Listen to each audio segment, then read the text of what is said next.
ஓம் சக்தி சக்தியில இன்னொரு சமயங்க இருமுடி சமயத்தில் ஒரு பையன் புது தரிசனத்துக்காக வந்தானுங்க. அவனுக்கு இருமுடி கொண்டு வந்துருக்கிறான். அவங்க அப்பா அம்மா கூட வந்திருக்கிறான். அந்த பையனை மட்டும் அம்மா கூப்பிட்டு கல்கண்டு கொடுக்குறாங்க. வெறுங்கையில் கல்கண்டு வர வச்சு கொடுக்குறாங்க. அந்த பையன் அதை வாங்கி சாப்பிட்டானுங்க. அப்புறம் இப்படி ஸ்பெஷலாக கூப்பிட்டு செய்யும் பொழுது ஏதாச்சும் நடந்திருக்கோன்னு, ஒரு விசேஷம் இருக்கணும் அப்படிங்கிறதுக்காக நம்ம சக்தியெல்லாம் போய் அந்த பையனை பிடிச்சி அவங்க அப்பா அம்மா விசாரிச்சாங்க. விசாரிக்கும் பொழுதுதான் தெரிஞ்சது, அந்த பையனுக்கு வந்துங்க திக்கு வாங்க. அது மட்டும் இல்லாமல் அடிக்கடி வந்துங்க மூக்கில் ரத்தம் அடிங்களாமா. அம்மா கல்கண்டு கொடுத்தாங்க இல்லைங்களா, அதை சாப்பிட்ட பின்னால அவனுக்கு திக்கு வாயும் சரியாயிருச்சுங்க, மூக்கில் ரத்தம் அடிகிறதுமே நின்று வச்சுங்க. இப்படி பாருங்க நம்ம அம்மாவுடைய கருணை.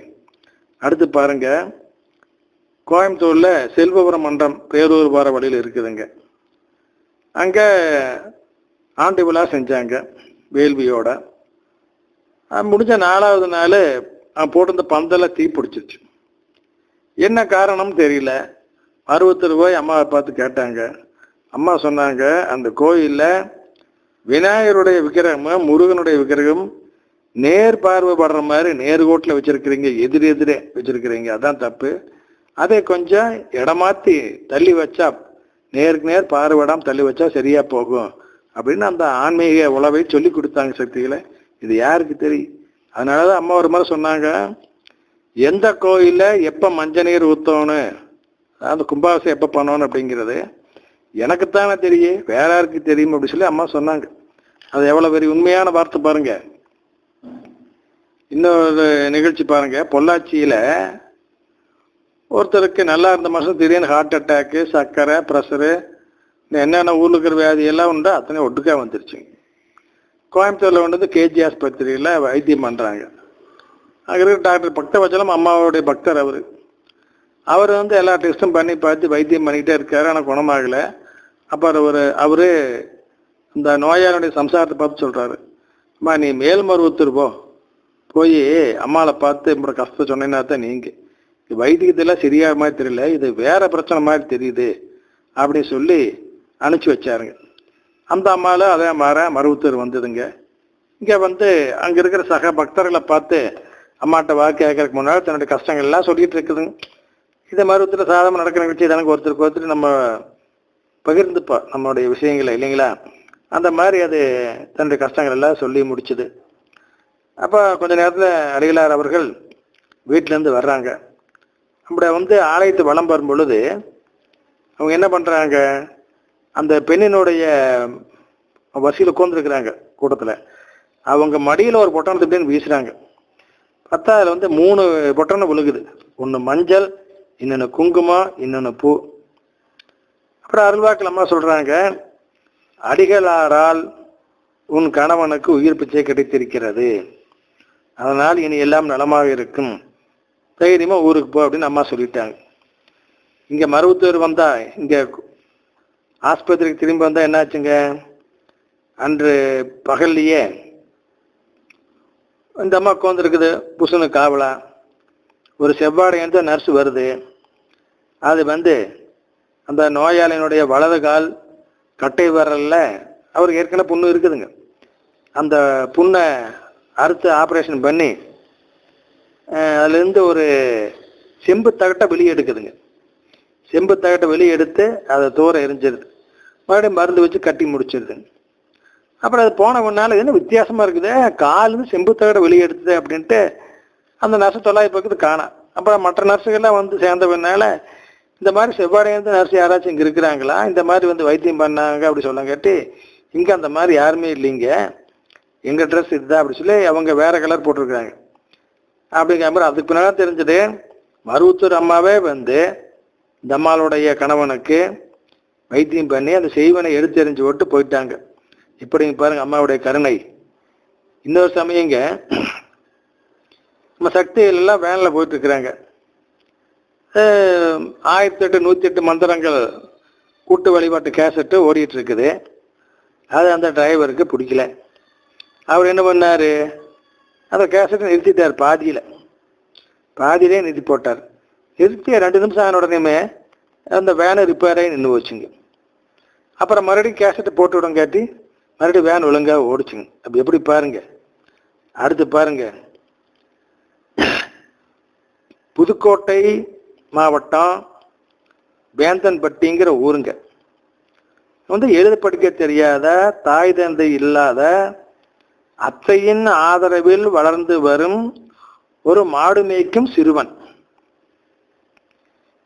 ஏன்னா அவன் அம்மா பக்தன். மன்றம் இருக்குதுங்க. அந்த மன்றத்துக்கு இவனும் தன்னால் முடிஞ்ச வேலையில செய்வான், அம்மாவை கும்பிடுவான். இந்த வயசான அத்தை தான் ஒரே ஆதரவு. இந்த அத்தைக்கு என்னாச்சு, திடீர்னு படுக்கை ஆயிடுச்சு, உடம்புக்கு சரியில்லைங்க. ஊர் ஜனங்கள்லாம் பார்த்து போட்டு, உங்க அத்தை பிழைக்க மாட்டா, வயசாகி போச்சு, கண்ணெல்லாம் நெட்டி போச்சு, எப்படியும் 2 நாள் செத்து போயிடுவா அப்படின்னு எல்லாம் இந்த பையன்கிட்டே சொல்லிட்டு போயிட்டாங்க. இந்த பையனுக்கு உலகமே இருண்டு போச்சு. ஏன்னா ஆதரவே அந்த அத்தை ஒன்று தான், அதுவும் செத்து போனா வேற யாருமே இல்லை. அதனால இந்த பையன் என்ன பண்றானுங்க, நேரா மன்றத்துக்கு வர்றான். மன்றத்துக்கு அம்மா முன்னா நின்று அழுகிறா. அம்மா, நீ தான் எங்க அத்தையை காப்பாற்றி கொடுக்கணும். எங்க அத்தை செத்து போயிட்டா எனக்கு வேற யார் ஆதரவு இருக்கிறா? ஒருத்தரும் இல்லை.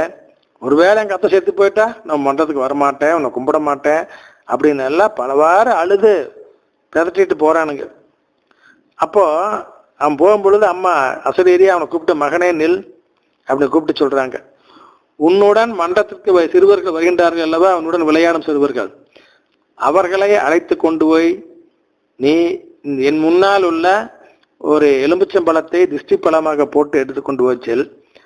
உன்னோட உடன் இருக்கும் சிறுவர்களை சேர்த்து கொண்டு உன் அத்தைக்கு திருஷ்டிகளி, இங்குள்ள தீர்த்தத்தை கொண்டு கொடு, வேப்பிலை மஞ்சள் குங்குமம் கொண்டு வச்சுடு, உங்க அத்தை குணமாயிடுவா, எந்திரிச்சுப்பா போ அப்படி சொல்லி அம்மா உணவு சொல்லி கொடுக்குறாங்க ஆசிரியரியா.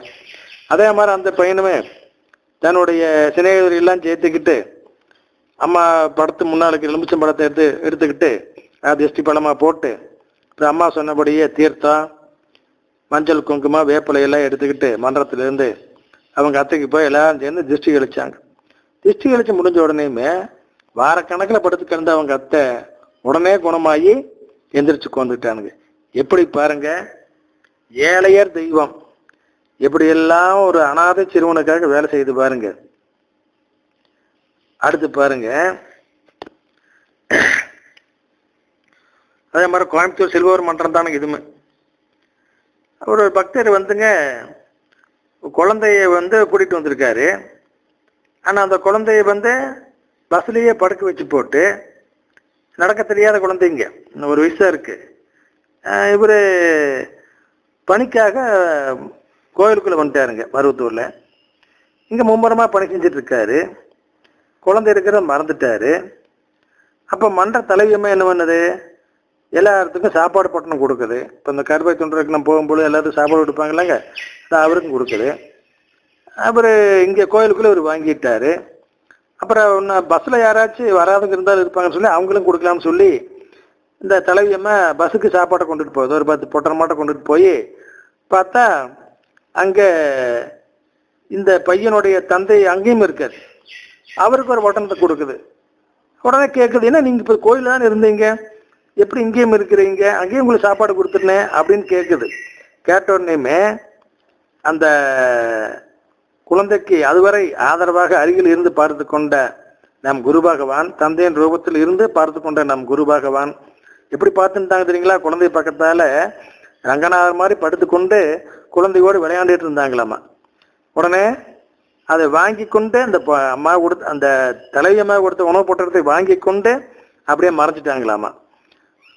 அந்த நேரம் பார்த்தா கரெக்டா அந்த குழந்தையோடைய தகப்பனும் ஞாபகம் பஸ்ஸுக்கு ஒடியாந்துருக்காரு. எல்லாம் ஒரே நேரத்தில் நடந்திருக்குது.